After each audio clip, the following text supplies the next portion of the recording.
आज बीजेपी के लोग दलित समागम कर रहे हैं, दलितों का महाजुटान कर रहे हैं। नहीं, बिल्कुल अमित शाह जी को याद कर लें। अंबेडकर अंबेडकर अंबेडकर सदन में बोला था ना, इतना नाम भगवान का लेते तो क्या से क्या ना मिल जाता। दोहरा चरित्र नहीं चलता है। अगर इतनी चिंता है तो आपकी सबसे पहली प्राथमिकता हो जातिगत जनगणना।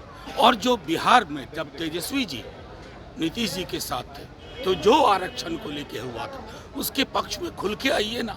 नौटंकियों से, रेटोरिकल से चीज़ों से बात नहीं बनती। सर, चिराग पासवान की ओर से अब आवाज़ उठ रही है कि बिहार में विधानसभा के चुनाव लड़ेंगे, बिहार में विधानसभा चुनाव लड़के मुख्य भूमिका निभाएंगे। अरे बिल्कुल भाई, एडल्ट फ्रेंचाइज है ये जानते हैं, लोकतंत्र है ये जानते हैं, और हर किसी की अपनी महत्वाकांक्षा है।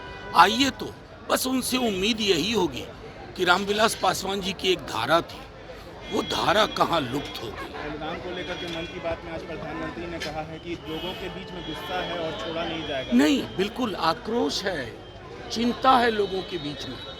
पुलवामा के लिए भी लोगों को चिंता हुई थी। पुलवामा में कमेटी की रिपोर्ट आनी थी जो आज तक नहीं आई। हम नहीं चाहते हैं कि हमारा पक्ष विपक्ष एक स्वर में बोल रहा। हमारा देश श्रद्धांजलियों का देश ना बने। हर शहादत एक कहानी छोड़ जाती है, आप उसके बरक्स क्या करते हैं ये महत्वपूर्ण है। और जब पूरा देश एक स्वर में है तो मैं समझता हूँ जो पुलवामा में अब तक जांच रिपोर्ट नहीं आई, कम से कम वो गलतियाँ यहाँ ना दोहराएं। बीजेपी के लोग कह रहे हैं सर कि कांग्रेस और महागठबंधन के लोग अलग अलग बयान दे रहे हैं, साथ तो देने का कह रहे हैं लेकिन बयान भी अलग अलग। अरे मैं उनसे क्या कहूँ, लोगों की शहादत पर भी अगर ऐसी टिप्पणी करते हैं, इससे ज़्यादा क्षोभ का विषय कतई और कुछ भी नहीं हो सकता। पूरा देश, जर्रा जर्रा इस देश का कोना कोना एक ही जुबान में इन मौतों को देख रहा है। कोई भेद नहीं है। भेद उनमें होगा जिन्होंने उसके बाद जो ट्वीट किए थे ना, समाज में नफरत के कारोबार का, वो नहीं। तेजस्वी यादव ने कहा है बिहार की जनता से कि उनको 5 साल दिया जाए काम करने के लिए। बीजेपी के लोग कह रहे हैं माता पिता को वक्त दिया गया था, देखा गया कि बिहार में कैसी सरकार। मतलब किस प्रकार की बात करते हैं साहब? हड़प्पा, मोहनजोदड़ो, वैदिक काल, चंद्रगुप्त मौर्य तक जाइए।